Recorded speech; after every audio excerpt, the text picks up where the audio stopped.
Hello dear students, मैं हूं आपका इंस्ट्रक्टर प्रणय कुमार और आज के इस वीडियो में हम लोग स्टोरी ऑफ इंग्लिश के बेहद इंपॉर्टेंट ऑब्जेक्टिव को भी डील करेंगे और साथ ही साथ सब्जेक्टिव को भी डील करेंगे। अब आपको लग रहा होगा कि ये काम कैसे होगा कि ऑब्जेक्टिव भी सब्जेक्टिव भी। तो मैं आपको याद दिलाता चलूं कि हम लोगों ने जो स्टोरी ऑफ इंग्लिश की किताब थी chapter 6 English as a world language, उसमें हम लोगों ने पढ़ा था इंग्लिश इज स्पोकन एज, यानी 3 रूपों में इंग्लिश बोली जाती है। किसी के लिए इंग्लिश फर्स्ट लैंग्वेज है, किसी के लिए सेकंड और किसी के लिए फॉरेन लैंग्वेज है। तो अगर ये हम जान जाएं कि किसके लिए फर्स्ट लैंग्वेज है, किसके लिए सेकंड लैंग्वेज है और किसके लिए फॉरेन लैंग्वेज है, तो ऑब्जेक्टिव तो होगा ही, साथ क्वेश्चन ये भी पूछ देता है कि ऐसे 4 देशों के नाम बताइए जहां पर इंग्लिश सेकंड लैंग्वेज के रूप में बोली जाती है या फॉरेन लैंग्वेज के या मदर टंग के रूप में बोली जाती है। तो आइए सबसे पहले हम लोग समझते हैं कि इंग्लिश इज स्पोकन एज, यानी इंग्लिश जो है ना 3 रूपों में बोली जाती है क्योंकि ये वर्ल्ड लैंग्वेज है। सभी के लिए सब अलग अलग है। जैसे किसी के लिए इंग्लिश फर्स्ट लैंग्वेज है, उसको मदर टंग भी कहते हैं। किसी के लिए इंग्लिश सेकेंड लैंग्वेज है, किसी के लिए इंग्लिश फॉरेन लैंग्वेज है। तो आज हम लोग यही डिस्कशन करेंगे किसके लिए कौन सी लैंग्वेज है।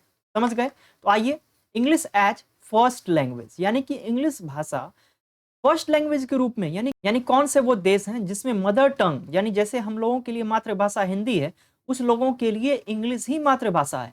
तो याद करिए मेरे साथ, UK, US, Canada, UK, US, Canada, Australia, New Zealand, South Africa, ये सारे जो देश के नाम हैं वहां पर English as a first language बोला जाता है। तो आप लोग मेरे साथ ही याद करिए, कितना आसान है। UK, US, Canada, Australia, New Zealand, South Africa, ये सारे देशों में इंग्लिश फर्स्ट लैंग्वेज के रूप में बोले जाते हैं।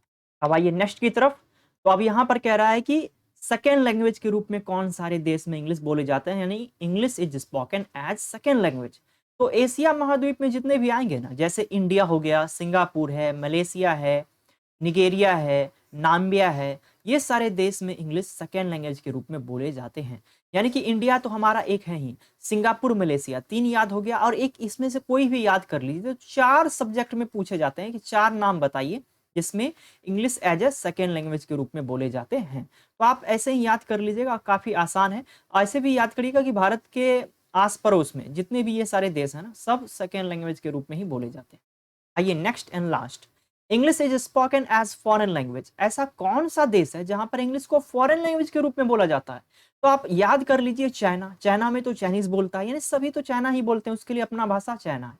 तो चाइना हो गया, जापान है, इजिप्ट है, इराक है, फ्रांस, जर्मनी, मैक्सिको, ये सारे देश हैं जहां पर इंग्लिश फॉरेन लैंग्वेज के रूप में बोले जाते हैं। अगर मैं याद करवाना चाहूं तो आप ऐसे याद कर सकते हैं कि चाइना हो गया, जापान हो गया, इजिप्ट हो गया, ये तीनों जगह तो इंग्लिश फॉरेन लैंग्वेज के रूप में बोले जाते हैं। एक आपको याद कर लीजिए, आपको आसानी होगा, जर्मनी और फ्रांस याद है, जहां से आया वही लोगों के लिए जो है आज क्या है, फॉरेन लैंग्वेज है। इराक, मैक्सिको, ये सारी क्या है, फॉरेन लैंग्वेज के रूप में बोले जाते हैं।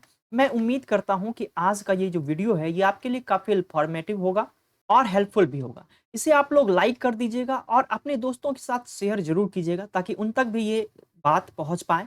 और मैं और भी लगातार ऐसे वीडियोस लाता रहूं। चैनल पर नए हैं तो सब्सक्राइब करके बेल आइकन को हिट कर लीजिएगा ताकि ऐसे ही इंपॉर्टेंट वीडियोस आपको मिलती रहें।